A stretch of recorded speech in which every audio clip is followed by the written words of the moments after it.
अभी हमारे साहित्य में जो ये हम थर्ड जेंडर विमर्श लेके चल रहे हैं, इसमें मैं जिस विषय को लेकर के आपसे बात करने वाला हूँ, अपने विचार रखने वाला हूँ, वो है हमारा समाज और थर्ड। एक ऐसा वर्ग हमारे समाज में रहा है जो हमेशा हाशिए पर रहा, और हाशिए पर रहने के साथ साथ इस समाज की एक आप कह लें कि एक विचारधारा, एक मानसिकता देख लें कि ना तो कभी इसने अपने अधिकारों के लिए मांग की, ना कभी कोई जुलूस, कोई हड़ताल, कोई गुंडागर्दी, किसी प्रकार का विरोध प्रदर्शन किया। ये अपनी स्थिति से सदियों से एक लंबी इनकी जो है कहानी है, करुण कहानी बड़ी लंबी है।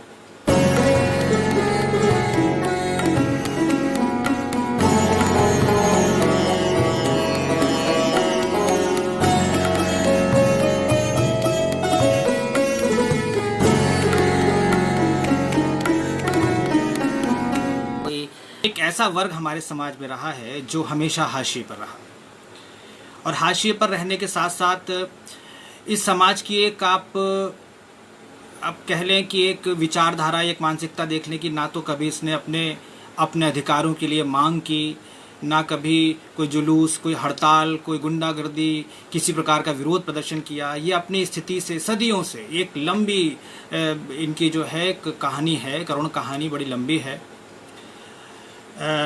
उसको लेकर के अलग अलग तरह से लोगों ने आवाज़ उठाई है, अलग तरह से लोगों ने जो है बात की है, और मैं डॉक्टर फिरोज़ अहमद जी को बहुत बधाई देता हूँ।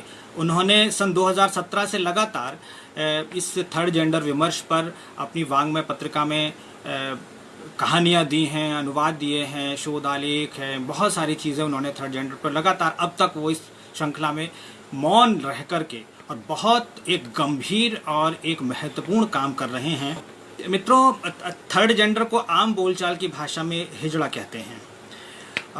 ये उर्दू के हिज्र शब्द से निकला है, और इसका जो अर्थ है वो होता है अपने कबीले से अलग होना, अपने घर परिवार से अलग होना, अपने घर से, समाज से अलग होना। बड़े दुख की बात है कि ये जो अर्थ है ये इस समाज के लिए नियति बन चुका है। उन्होंने ये सोच लिया है कि अगर कोई थर्ड जेंडर है तो वो हमारे समाज से अलग होगा, वो अपने घर परिवार से अलग होगा, और एक अपने अलग एक गुमसुम से समुदाय में रहेगा, वहाँ अपना जीवन व्यतीत करेगा। एक उसने अपने आप को ऐसा ढाल लिया, एक मानसिकता बना ली, सदियों से जो एक चली आ रही एक पीढ़ी दर पीढ़ी मानसिकता है, वो न केवल उसने अपने दिमाग में बैठा ली है, बल्कि हमारे समाज में भी ये बात व्याप्त हो गई है कि अगर कोई थर्ड जेंडर है तो उसे समाज से अलग ही रहना है, समाज से बहिष्कार उसका किया जाना है। मित्रों, एक दुख की बात यह है कि आज हम 21वीं शताब्दी में हैं। एक संभ्रांत समाज, अपने आप को पढ़ा लिखा संभ्रांत समाज का हिस्सा मानते हैं, लेकिन हमारी ये जो दकियानूसी बात की जो परंपरा है, जो मानसिकता है ना, ये जो किन्नरों को लेकर, हिजड़ों या थर्ड जेंडर को लेकर के, वो नहीं बदल पा रही है। चलिए इस विमर्श की हम कुछ शुरुआत करते हैं। तो यदि हम अपने पीछे पौराणिक चीज़ों को देखें तो हम ये पाएंगे कि चाहे रामायण का काल हो, महाभारत का काल हो, मुगल काल हो, हर एक कालखंड में थर्ड जेंडर्स की उपस्थिति हमारे समाज में रही है। इस बात से हम नकार नहीं सकते। वो किसी ना किसी रूप में रहे हों, हैं, चाहे आप महाभारत में शिखंडी के रूप में उसको देख रहे हों, या आप इसके बाद में मुगल काल में तमाम ऐसी चीज़ें, कहानियाँ और इस तरीके की बातें सुनने में किस्से आते रहे हैं थर्ड जेंडर्स के बारे में, किन्नरों के बारे में, अलग अलग नामों से इन्हें पुकारा जाता रहा है। लेकिन फिर भी एक लंबे समय के बाद भी अभी तक समाज में इनको वो अधिकार, वो हिस्सा, समाज में वो प्रेम, वो सहयोग, वो साथ नहीं मिल पा रहा है जिसके ये हकदार है। ये क्या, हर मनुष्य हकदार है, लेकिन इनको वो नहीं मिल पा रहा है। मुझे याद है गोदान में एक जगह प्रेमचंद जी ने लिखा था कि यदि किसी पुरुष में स्त्रियों वाले गुण होते हैं तो वो पुरुष महान हो जाता है, महात्मा हो जाता है। अब एक विचार ये कीजिए, और उस कि इनमें तो स्त्री पुरुष दोनों के गुण एक साथ हैं, तो क्या हम इनको उस श्रेणी में नहीं रखेंगे, हम इन्हें उपेक्षित रखेंगे? किसी भी पुरुष और किसी भी स्त्री को पूर्ण तब माना जाता है जब पुरुष में स्त्रियोचित गुण हो और स्त्री में पुरुषोचित गुण हो, तब उसे पूर्ण माना जाता है। और ये मैं नहीं कह रहा हूँ, इसमें हमारे शास्त्र सम्मत बातें हैं। इसका सबसे बड़ा प्रमाण जो है भगवान शिव को आप ले सकते हैं, वो तो आधे नर और आधे नारी के रूप में हैं, और इस बात को उन्होंने सिद्ध किया है कि नर के बिना नारी, नारी के बिना नर अधूरा है। और यदि थर्ड जेंडर का जो स्वरूप है वो तो दोनों में एक कॉमन है, उभयलिंगी आप इनको कह सकते हैं, दोनों में है। फिर भी इनके साथ उपेक्षित व्यवहार हमारे समाज में होता रहा है, और एक तरीके से समझिए कि ये हंसी का पात्र, मजाक का पात्र बनते चले जा रहे हैं। एक चीज़ और बताऊं, बचपन से देखते सुनते आ रहे हैं हम लोग कि हमारे घर में कोई मांगलिक कार्य होता है, कोई शुभ अवसर होता है, तो शादी है, बच्चे का जन्म है, तो ये लोग आते हैं, बधाई गाते हैं। तो हर एक की कोशिश ये रहती है, हर परिवार की, कि अपनी स्थिति के अनुसार जो है इनको प्रसन्न करके, खुश करके भेजें। साड़ी ब्लाउज दे दिया, कपड़े दे दिए, और भी चीज़ें हैं, खाने पीने को दे दी, बहुत सारी चीज़ें जो हैं इनको दे दी जाती हैं। क्यों? उसके पीछे मानसिकता क्या है कि हमारे दिमाग में ये बात बैठी है कि हिजड़े खुश होंगे, शुभकामनाएं दे के जाएंगे, दुआएं दे के जाएंगे, तो हमारे घर में तरक्की होगी, विकास होगा, प्रगति होगी। और वो कहते भी हैं ना, दूधो नहाओ पूतो फलो, है ना। और फिर ये लगता है कि अगर ये दुखी हो गए, नाराज़ हो गए, तो बहुत बुरा हो जाएगा, है ना। अब आज के वैज्ञानिक युग में इसको बद्दुआ और ये दुआ, ये सब चीज़ें कहीं महत्व रखती हैं? नहीं रखती। लेकिन हमारी जो मानसिकता है, हमारी जो एक परंपरागत जो बातें चली जा रही हैं, हम अपने बुजुर्गों से सुनते आ रहे हैं, हम आज ही उसको मानते हैं। चाहे हम कितने बड़े पढ़े लिखे हो जाएं, चाहे हम कोई बहुत अच्छे एक समाज में प्रतिष्ठित स्थान हमारा हो, फिर भी हम ये हिजड़ों की मानसिकता को, इस बात को मान रहे हैं कि ये जो है कि मतलब दुआ दे करके जाएं, बद दुआ ना दें। इतना अहम, इतना महत्वपूर्ण इनको हम अपने कार्यक्रमों के अंतर्गत मानते हैं। इसके बावजूद भी हमारे समाज में इनके साथ ऐसा व्यवहार किया जाता है कि मतलब यदि आप के साथ ये किसी होटल में बैठ के चाय पी रहे हैं, किसी रेस्टोरेंट में खाना खा रहे हैं, तो एक अजीब सी दृष्टि से देखेंगे, लोगों की नज़रें उधर उठ जाएंगी कि वो देखो देखो हिजड़ा बैठा है, कि वो देखो। या फिर इनके साथ इनके ऊपर मतलब तंज कसना शुरू हो जाते हैं, व्यंग्यात्मक बातें करने लगते हैं। कुछ लोग इतनी हद तक गिर जाते हैं कि अश्लील बातें इनके साथ करने लगते हैं। क्यों भाई? क्या हम अपने समाज में हर एक व्यक्ति के साथ ऐसा करते हैं? नहीं करते हैं। तो इनको हम एक अलग से, इनको ऐसा क्यों सोचते हैं किसी दूसरे ग्रह के प्राणी आ गए हैं, ये मनुष्य तो हैं ही नहीं। बहुत एक मुझे लगता है कि हमारे समाज की बड़ी विकृत मानसिकता है ये। हम लोगों के अंदर एक अजीब प्रकार की पूर्वाग्रह हैं जो इनको लेकर के हम देखते चले आ रहे हैं और हम जिनको समझते चले आ रहे हैं। एक और बात मैं यहाँ पर जोड़ता हूँ इसी बातों के साथ कि हमारे समाज में शुरू से जानवर पालने का चलन है। कुत्ता, बिल्ली, गाय, घोड़ा, बकरी, बहुत सारे जानवर पाले जाते हैं। कुछ लोगों को जानवरों के साथ प्रेम की उस चरम तक पहुंच जाते हैं कि अपने साथ खिलाने पिलाने सुलाने तक लगते हैं। तो क्या ये हमारे थर्ड जेंडर के लोग जानवर से भी गए गुजरे हैं? ये तो मनुष्य हैं, इनके साथ ऐसी उपेक्षा क्यों? इनको आपका सहयोग चाहिए, ये आपसे कुछ मांग तो रहे नहीं। बधाई गाने आते हैं, अभी मैं उस बात पर भी आऊँगा आगे, इस बात को लेकर कि बधाई गाने, शुभकामनाएं मांगने आते हैं। इनके पास और कौन सा काम का जरिया ऐसा है जिससे ये अपना धनोपार्जन कर सकें, या ऐसा कौन सा इनके लिए रास्ते खोल दिए गए हैं सरकार के द्वारा या हम लोगों के द्वारा कि ये अपना बहुत सारा काम कर सकें और इनमें जो है ये अपना जो पारंपरिक इनका गाने बजाने कार्यक्रम है उसको छोड़ करके ये और कामों से जो है धनोपार्जन कर सके। इनके पास तो धनोपार्जन का साधन मात्र यही है। तो फिर भी हम लोग इनके साथ, मुझे नहीं लगता कि बहुत ही न्यायपूर्ण तरीके से पेश आ रहे हैं या इनके साथ हम बहुत अच्छा बर्ताव कर पा रहे हैं।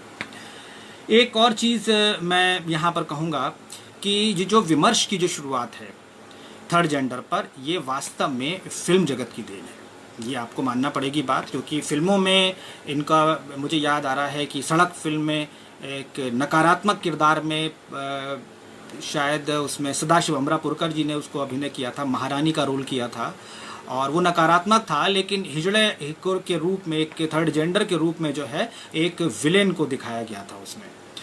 दूसरी फिल्म आई थी एक तमन्ना, जिसमें परेश रावल जी का बड़ा मार्मिक और बहुत ही भावनामय उनकी भूमिका उन्होंने निभाई थी। उसमें सकारात्मक रूप में आए थे, एक अनाथ बच्ची को पाला है, वो किया है। तो ये जो विमर्श है ये फिल्मों ने शुरू किया है, ये हमें दिमाग में रखना चाहिए पहले तो। दूसरी बात ये कि फिल्मों में बाद में या उसके साथ कुछ एक अलग तरीके का व्यवहार भी आने लगा कि सिर्फ इनको गानों में लेने लगे, मार्केट वैल्यू बढ़ाने के लिए, या हंसी मजाक के दृश्यों में लेने लगे, हास्यास्पद इनको बनाना शुरू किया जाने लगा कि जब ये आते थे दृश्य में तो लोग ताली बजा रहे हैं, हंस रहे हैं, सीटियाँ बजा रहे हैं। अजीब तरीके का जो माहौल, जो परिवेश हमें अपने समाज में, सड़कों पर और बाजार में देखने को मिलता है, बिल्कुल वैसा ही हमें फिल्मों में देखने को मिला। सबसे सकारात्मक पक्ष तब समझ में आता है जब साहित्य में इनकी तरफ, साहित्य वालों का, साहित्यकारों का इनकी तरफ ध्यान जाता है और वो अपने उपन्यासों, अपनी कहानियों में इनको लेते हैं एक मुख्य पात्र के रूप में और उस पर अपनी कलम चलाते हैं। दोस्तों, साहित्य में देखा जाए तो यहाँ पर भी विचार की बात आती है साहित्य में भी लेकर के कि साहित्यकारों ने इसको किस रूप में अपनाया है। अभी मैंने भी देखा भी इसकी तैयारी करने दौरान कि लगभग 20 उपन्यास जो हैं वो थर्ड जेंडर पर केंद्रित आए हैं। मैं आपको बता देता हूँ, 20 उपन्यासों में नीरजा माधव का यमदीप आया और प्रदीप सौरभ का तीसरी ताली, महेंद्र भीष्म का किन्नर कथा, मैं पायल, और अनुसुईया त्यागी का मैं भी औरत हूँ, निर्मला भुराड़िया का गुलाम मंडी, पारू मदन नाइक का मैं क्यों नहीं, और चित्रा मुदगल का जो सबसे महत्वपूर्ण उपन्यास जो है वो आया है चित्रा मुदगल का पोस्ट बॉक्स 203 नाला सोपारा। इसको साहित्य अकादमी से पुरस्कार भी मिला है। हम इस पर चर्चा करेंगे अभी, लेकिन पहले मैं आपको जरा ये बता दूं कौन कौन से उपन्यास जो हैं इस क्रम में आए हैं। फिर गिरिजा भारती का एक उपन्यास आया है अस्तित्व, भगवंत अनमोल का जिंदगी 50-50, सुभाष अखिल का दरमियाना, हरभजन सिंह मल्होत्रा का उपन्यास ए जिंदगी तुझे सलाम अभी हाल ही में आया है, 2020 में ही जनवरी विश्व पुस्तक मेले में लॉन्च हुआ था। और इसके बाद एक और मेरे समझ में आया है कि रेनू बहल का आया मेरे होने में क्या बुराई है, भुवनेश्वर उपाध्याय का हाफ मैन, मुक्ति शर्मा का श्रापित किन्नर, मोनिका देवी का सिमरन अस्तित्व की तलाश, लता अग्रवाल का मंगलमुखी या मंगलामुखी, शरद सिंह का शिखंडी और राजेश मलिक का आधा आदमी। दोस्तों, ये तो उपन्यास हैं जो किन्नर पर केंद्रित हुए हैं, थर्ड जेंडर पर केंद्रित हुए हैं, लेकिन इसके साथ बहुत सी कहानियाँ भी लिखी गई, कहानी संग्रह भी आए हैं, आत्मकथाएं भी आई हैं और अभी बहुत कुछ आना बाकी है। शोध भी चल रहे हैं, करीब 80 के आसपास शोध इसमें एनरोल्ड हैं, पंजीकृत हैं, जिन पे काम हो रहा है और शोधार्थी अच्छा काम कर रहे हैं। क्योंकि कुछ एक शोधार्थियों के मेरे पास भी फ़ोन या मैसेजेस आते रहते हैं इस संबंध में बातचीत करने के लिए। संगोष्ठियाँ भी हो रही हैं अलग अलग तरह की। अब साहित्य में यदि कोई विमर्श आता है तो उसका क्या स्वरूप होना चाहिए, मैं इस पर मैंने बात शुरू की थी। तो देखिए, सबसे पहली बात तो ये कि उनकी समस्याओं को दिखाना ज़रूरी है, पता होना चाहिए, उनके परिवेश को दिखाना ज़रूरी है, पता होना चाहिए। लेकिन क्या बस उतना ही करके रोक देना चाहिए कि उतना ही करके हम रोक दें? हमने थर्ड जेंडर की स्थिति को दिखा दिया, उनके जीवन को दिखा दिया, उसमें उनके संघर्ष को दिखा दिया और फिर हम रुक गए? नहीं, मेरा मानना नहीं है। ये मैं मानता हूँ कि साहित्य समाज का दर्पण है, लेकिन हम दर्पण कब देखते हैं? हम दर्पण देखते हैं तब जब हम अच्छे लग रहे हैं या नहीं, हमारे कपड़े सही लग रहे हैं या नहीं, हम अपने आप को अच्छी तरह से प्रेजेंट कर पाएंगे, हम अपना प्रस्तुत कर पाएंगे, इस चीज़ को देखने के लिए हम दर्पण देखते हैं। तो साहित्य में भी क्या हम उसके उजले पक्ष को लेकर के नहीं सृजन कर सकते? आइए 2-4 उपन्यासों से मैं बात शुरू करता हूँ, फिर मेरी बात जो है एकदम आपके सामने स्पष्ट हो जाएगी। सबसे पहले मैं आपके सामने जो उपन्यास लेकर के चल रहा हूँ वो लेता हूँ मैं ये नाला सोपारा, चित्रा मुदगल जी का लिखा हुआ उपन्यास है। बहुत बेहतरीन उपन्यास लगा, इतना मतलब ये उसको पढ़ते हुए कहीं लगता ही नहीं था कि यहाँ पर रोक दूँ, यहाँ पर इसको ना पढ़ूँ और मैं इसको मतलब बंद कर दूँ, कहीं उबाऊ नहीं, कहीं ऐसा नहीं लग रहा था कि इसको मतलब कहीं से कहीं तक भी इस बीच में रोका जाए। पत्रों के माध्यम से उन्होंने एक किन्नर की, थर्ड जेंडर की बात को रखा है, अपने घर परिवार से दूर चला जाता है, उसको भेज दिया जाता है। घर परिवार की उपेक्षा होती है और सब भेजने के बाद जो है उसको, और उसके बारे में चीज़ें इसमें आती हैं, घटनाक्रम बढ़ते रहते हैं, सब चलता रहता है। अब यहाँ पर कभी तो वो जो चरित्र है उसका नाम विनोद है, कभी विनोद के रूप में आता है, कभी बिन्नी के रूप में आता है। बहरहाल उसमें क्लियर नहीं हो पा रहा है कि वो खुद को स्त्री माने या पुरुष माने, और इसी बात की उसकी पूरी लड़ाई है।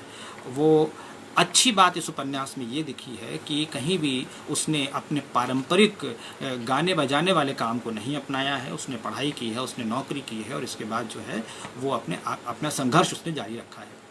बड़े अच्छे तरीके से इस उपन्यास को लेकर के चली हैं, लेकिन समझ में नहीं आया कि अंत में आते आते इस उपन्यास में उन्होंने विनोद को, जो अपने घर वापस जा रहा था, उसकी पूरी लड़ाई इस बात की है कि हम लोगों को घर वापस भेजा जाए, हमें घर वापस जाना चाहिए, जितने भी किन्नर हैं उनकी घर वापसी हो।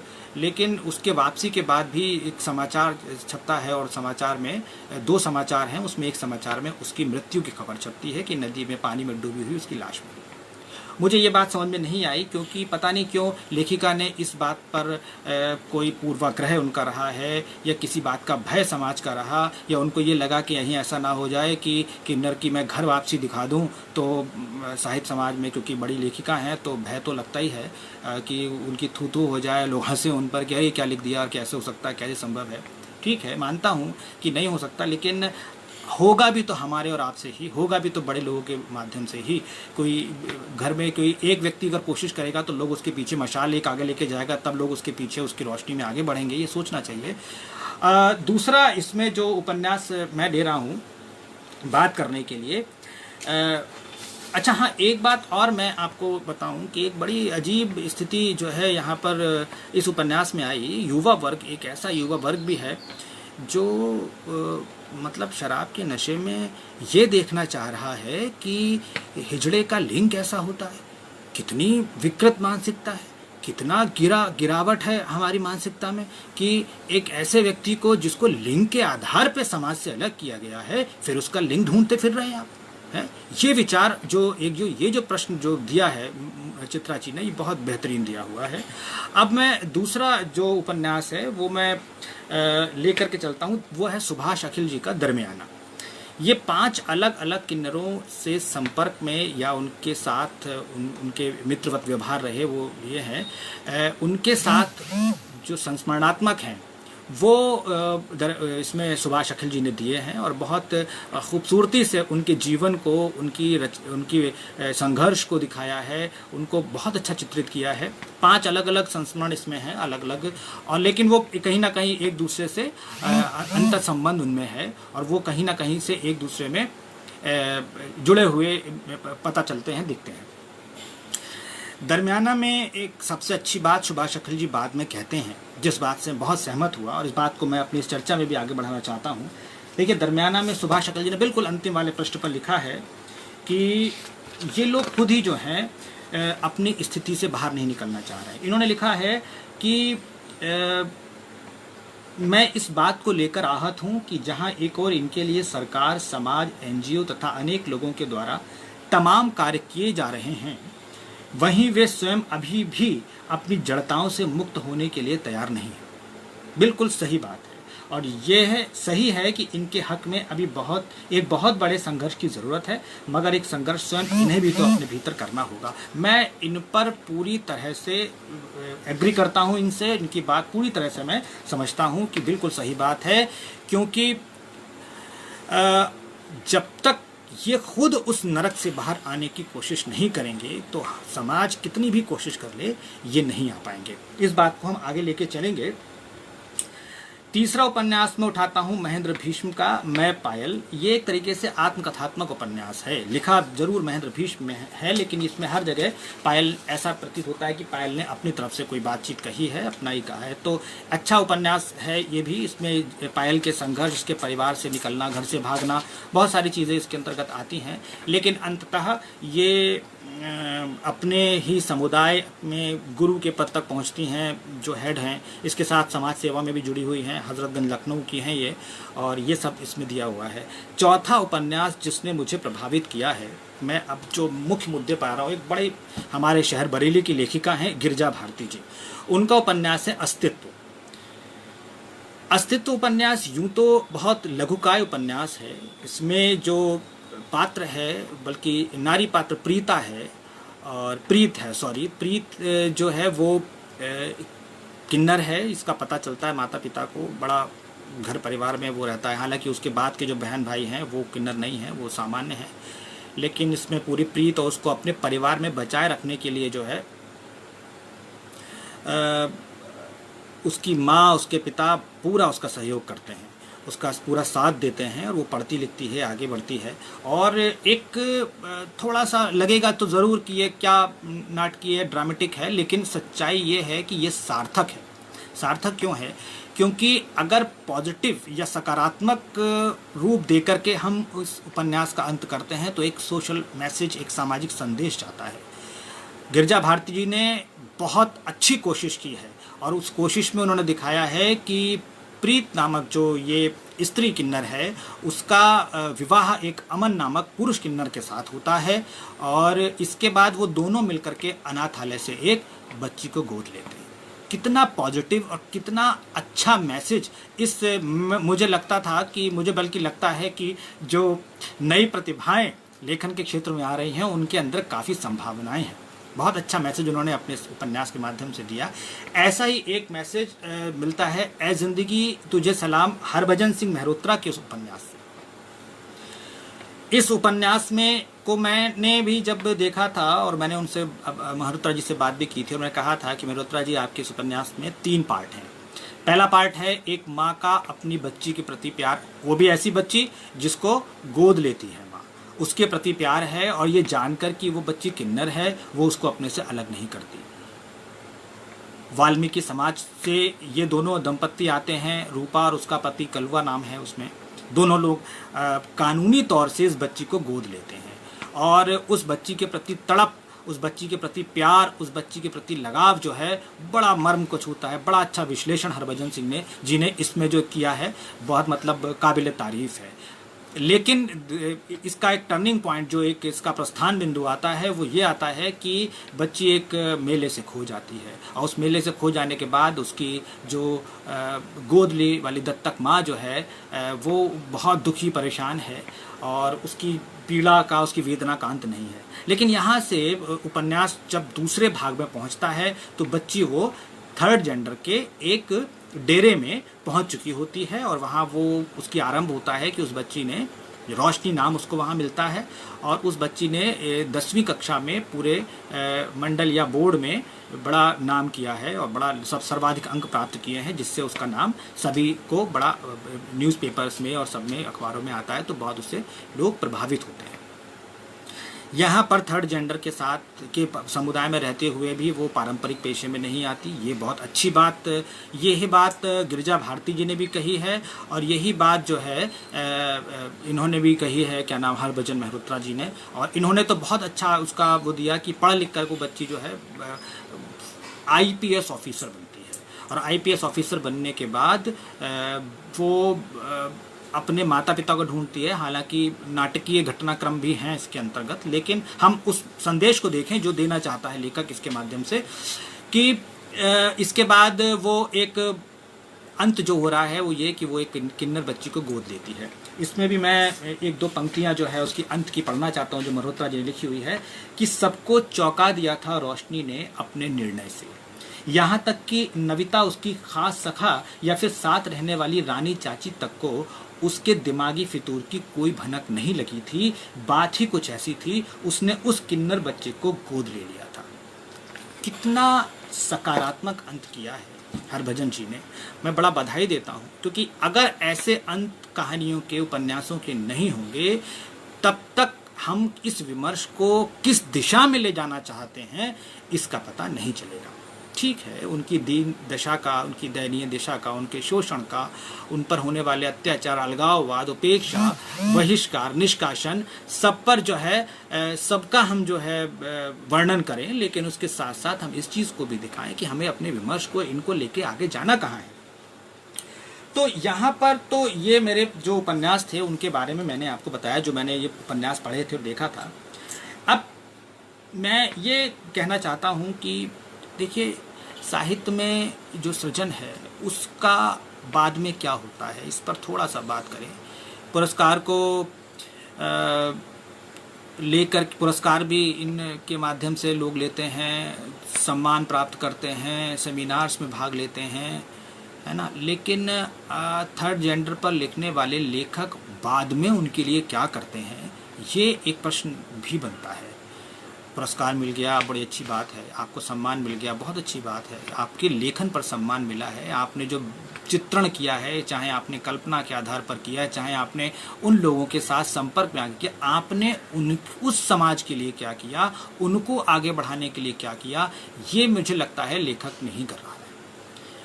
इस मामले में मैं फिरोज़ अहमद जी को बहुत धन्यवाद देता हूं कि वो तो जब से उन्होंने वांग्मय पत्रिका की जो सीरीज़ पूरी थर्ड जेंडर पर निकाली है, इसके बाद तो वो जैसे उन्हें साहित्य में इसको एक आंदोलन की तरह ले लिया है और लेके वो लगातार चल रहे हैं। और मैंने देखा, एक नोटिस भी किया है कि इसमें विकास प्रकाशन का भी बहुत योगदान रहा है, कि विकास प्रकाशन की पुस्तकें प्रकाशित की इस विषय पर। कई पुस्तकें मेरे पास भी वो भेजते रहते हैं, मुझे मिलती रहती हैं। इसके लिए ये दोनों ही साधुवाद की और बधाई के पात्र कर रहे हैं। तो कुछ ऐसा सकारात्मक होना चाहिए जिससे कि हमें इनके बारे में एक सकारात्मक दिशा इनके लिए मिले, इनके बारे में कुछ अलग से हम विचार कर सके, कुछ कर सके। एक चीज़ और मैं कहता हूँ कि भाई सरकार कुछ करे। अब सरकार के भरोसे हम कब तक बैठे रहेंगे, ये तो आपको भी पता है, अब कोई बात छुपी तो है नहीं। और इस पटल से मैं कोई सरकारी बातचीत की बात नहीं करना चाहता हूँ। मैं तो सीधे सीधे ये बात कह रहा हूँ कि सरकार तो जो अपना काम कर रही है, कर ही रही है, लेकिन कुछ काम समाज के भी हैं। संस्थान, बहुत सारी चीज़ें ऐसी हैं जहाँ पर निजी है लोग, मतलब जो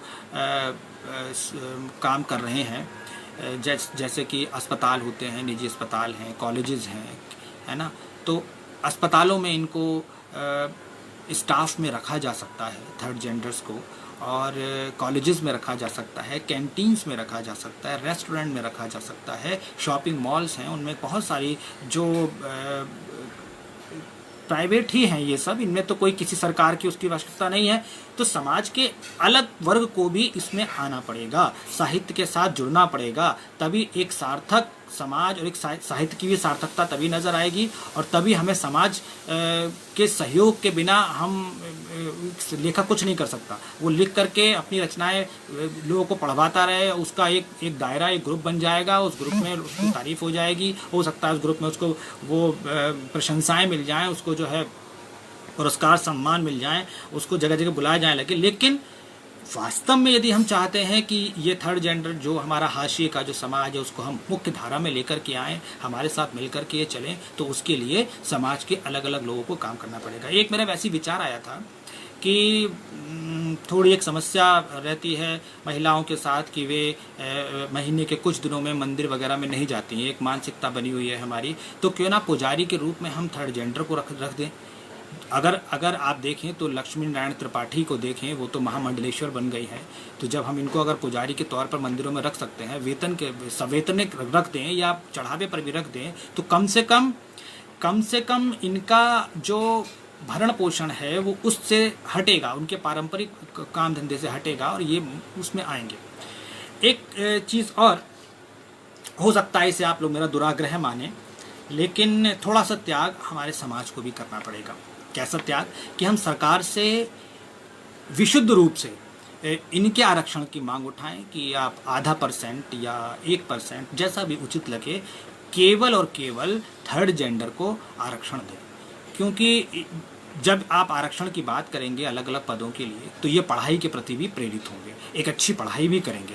और पढ़ाई के साथ साथ जो है ये जब आगे बढ़ेंगे, इनको लगेगा अलग अलग कॉम्पिटिशन्स में बैठेंगे, प्रतियोगी परीक्षाओं में। मेधा की तो कोई कमी इनमें है नहीं, हमारे आपकी तरह लोग हैं ये, जैसे हम जैसे आप वैसे हैं। केवल एक विकलांगता ही तो है बाकी और शारीरिक विकलांग लोगों को जब आरक्षण दिया जाता है, बाकी शारीरिक विकलांग लोगों के लिए जब सारे ऑप्शन सारे वो खुले हुए, तो इनके लिए क्यों नहीं होने चाहिए? इनके लिए भी होने चाहिए। तो उसमें इनके अंदर अलग अलग नौकरियों के प्रति जागरूकता होगी और ये फिर उसमें जो है आगे आकर के हमारे समाज में एक अपना स्थान ग्रहण कर पाएंगे। ये मेरा एक विचार है केवल, और इसमें ऐसा कोई वो नहीं है कि कोई इसको आवश्यक वो मान ले। मेरे एक परामर्श है कि हो सकता है कि हम ऐसा कर सकते हैं। और इसको जो है इसके साथ साथ हम एक चीज़ और मैं यहाँ कहना चाह रहा था कि पिछले दिनों टीवी में, बल्कि आजकल भी टीवी में एक चीज़ बड़ी अच्छी मैंने देखी है कि 2-3 विज्ञापन बने हैं जो थर्ड जेंडर को केंद्रित करके बने हैं। इनकी एक उजली छवि को सब समाज के सामने लाने का प्रयास किया जा रहा है। एक विज्ञापन अभी आज सुबह देख रहा था जिसमें एक थर्ड जेंडर जो है कार रुकी हुई है, उसमें एक माता जी को चाय पिला रहा है और उसमें कह रहा है कि भाई हमें पैसे नहीं चाहिए, मैंने सोचा चाय पिला दूँ। एक पॉजिटिव, एक सकारात्मक चीज़ आई है, और सकारात्मक चीज़ ऐसे अगर आएगी तभी तो जागरूकता फैलेगी। देखिए सबसे जो बड़ी बात है वो ये है कि ये कोई लड़ाई नहीं है। लड़ाई होती है तो उसमें जीतेंगे या हारेंगे, 2 चीज़ें होती हैं। ये तो पूरी की पूरी मानसिकता को, जो एक सदियों से पूर्वाग्रह से ग्रसित मानसिकता है ना, उसको बदलने के लिए प्रयास है, कोशिश है। किसी प्रकार की लड़ाई, किसी प्रकार संघर्ष नहीं है, एक कोशिश है, और उस कोशिश को लगातार बने रहना चाहिए, है ना। हम बच्चे को भी कुछ सिखाते हैं, कोई लिखना सिखाते हैं, ड्राइंग सिखाते हैं, म्यूज़िक, कुछ भी सिखाते हैं, उससे कहते हैं बराबर प्रैक्टिस करो, प्रैक्टिस करो। तो ये भी एक प्रकार की प्रैक्टिस है जिसमें इस मानसिकता को हटाने के लिए कि इनका काम केवल गाना बजाना ही है, इनका काम केवल बधाई मांगना ही है, इस चीज़ को हटाने के लिए बहुत ज़रूरी है इस बात को देखना कि इन्हें और कामों में लगाया जाए, अलग अलग लोग काम करें। मुझे याद आता है कुछ वर्षों पहले बरेली में भी एक ऐसा एक डॉक्टर्स का ग्रुप सक्रिय था जो इन थर्ड जेंडर्स के लिए काम करता था। बड़ी अच्छा लगा मुझे उसको देखकर। हालांकि लोगों ने हंसी मजाक भी की, उनके साथ हंसी भी उड़ाई, लेकिन इस बात की परवाह नहीं करनी चाहिए। तो कुछ भी लोग तो कहते रहते हैं, लेकिन वही लोग जो आज हंसी उड़ा रहे हैं, जो लोग आज हंसी उड़ाते हैं वही कल आपकी प्रशंसा करते हैं, वही आपकी तारीफ़ करेंगे। तो अच्छी बात है ऐसा। लेकिन बाद में पता नहीं क्यों आजकल वो मुझे समूह डॉक्टर्स का जो है वो सक्रिय नहीं लग रहा है, या हो सकता है कि मैं उनके संपर्क में भी नहीं हूँ। हालांकि ये एक बड़ी अच्छा प्रयास, बड़ी अच्छी कोशिश उन्होंने की थी, लेकिन इसमें कोशिश और तरह से भी करनी होगी। हम ये जो बड़े बड़े प्रतिष्ठान हैं वो लोग भी चाहें तो अपने यहाँ नौकरी दे सकते हैं इनके लिए, जिससे कि इनको बचा गया। एक जो सबसे महत्वपूर्ण बात है वो मैं किन्नर समुदाय के लोगों के लिए कहना चाहता हूँ कि देखिए, आपको खुद को आगे करना होगा। आप सबको पता है कि देश हमारा देश क्या, पूरा विश्व जो है कोरोना महामारी से ग्रस्त है, और ऐसा जूझ रहा है कि सब कुछ हम एक अपने दायरे में सीमित होकर रह गए हैं, हम दूसरे संपर्क नहीं कर पाते। ऐसे में मैंने देखा कि कुछ किन्नर लोगों ने, थर्ड जेंडर के लोगों ने मास्क बांटे हैं आकर के। बड़ा पॉजिटिव और बड़ी अच्छी छवि इन्होंने प्रस्तुत की है, बाकायदा समाचारों में भी दिखाया गया, कहीं एक दो जगह भोजन भी बांटे गए हैं।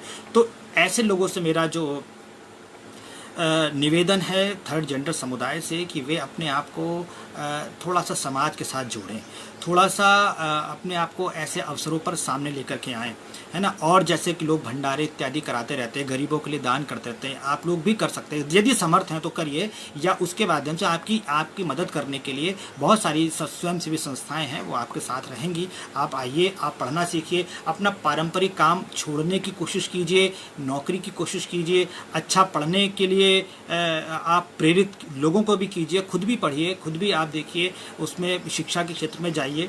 और आपको अपने आप को, बिल्कुल सुभाष अखिल जी की बात मैं फिर दोहराना चाहता हूँ कि आपको अपने इस स्थिति से खुद निकलने की कोशिश करनी पड़ेगी। जब तक आप खुद इस स्थिति से बाहर निकलने की कोशिश नहीं करेंगे, तब तक कोई भी कितना प्रयास कर ले आपको बाहर नहीं निकाल पाएगा। इसलिए एक मेरा तो ये निवेदन सबसे ये है कि भाई आप लोग भी इससे में बाहर आइए। समाज में एक आपने अपने आप को एक दायरे में फंसा लिया है, हो सकता है इसकी वजह ये भी हो कि समाज की आपको उपेक्षा मिली है, समाज की आपको जो एक तरीके से कहना चाहिए कि हंसी के पात्र आप बने, इसलिए आपने अपने आप को एक दायरे में फिक्स कर लिया कि नहीं बस हम इसमें रहेंगे।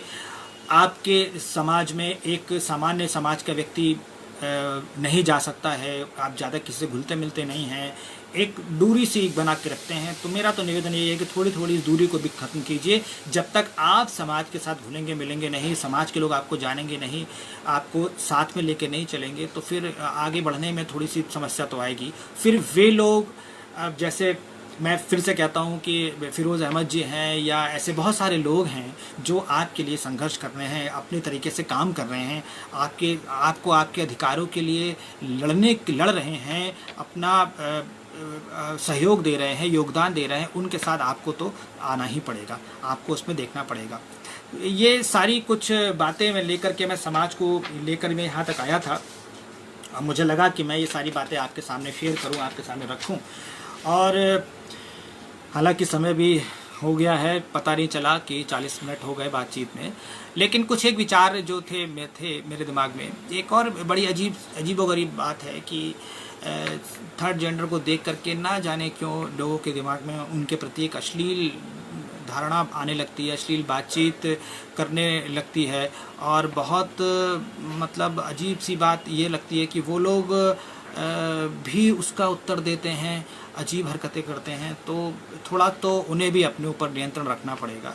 कि एक दो बार ट्रेन में भी जाते हुए मैंने नोटिस किया है कि वो भीख मांग रहे हैं और नहीं दिया किसी ने तो अपने कपड़े उतारने लगे या करने लगे। तो थोड़ा सा ये सोचना चाहिए कि देखिए, जब समाज में आप आएंगे तो सामाजिक मर्यादा का पालन करना पड़ेगा।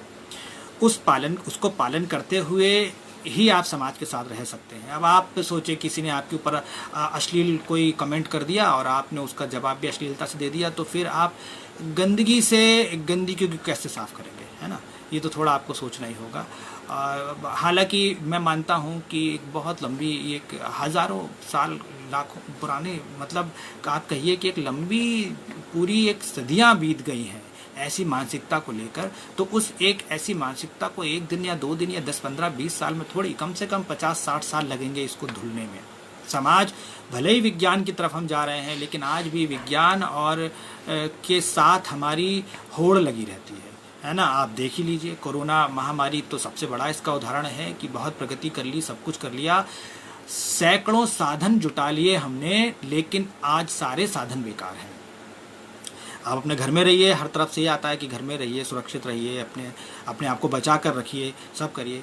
तो वही है ना कि आप देखिए, समाज के साथ जुड़ना आपको बहुत ज़रूरी है। और ये मेरा आग्रह थर्ड जेंडर के लोगों से है, और इनके साथ सकारात्मक व्यवहार हमारे समाज का भी बनता है कि हम करें, हम उनको अवसर दें, अलग अलग जगह पर अवसर दें, है ना? बहुत सारी जगह ऐसी होती हैं जहाँ पर ज़रूरी नहीं कि सरकार का हम हर समय योगदान देखें। प्रिंटिंग प्रेस पर हम काम कराने जाते हैं, बहुत सारे लड़के, बहुत सारे लोग काम कर रहे हैं, उसमें भी हम इनको भाई ज़रूरी थोड़ा ही है कि हर एक जो किन्नर है वो स्त्री बन करके ही रहना चाहता है। बहुत सारे लोग पुरुष के रूप में रहना चाहते हैं, पैंट शर्ट पहनते हैं, सही से रहते हैं, तो क्या हम उनको काम नहीं दे सकते हैं? जब उनको हम काम देंगे तो जो स्त्री वेश में घूम रहे हैं उनको भी उससे उत्साह मिलेगा।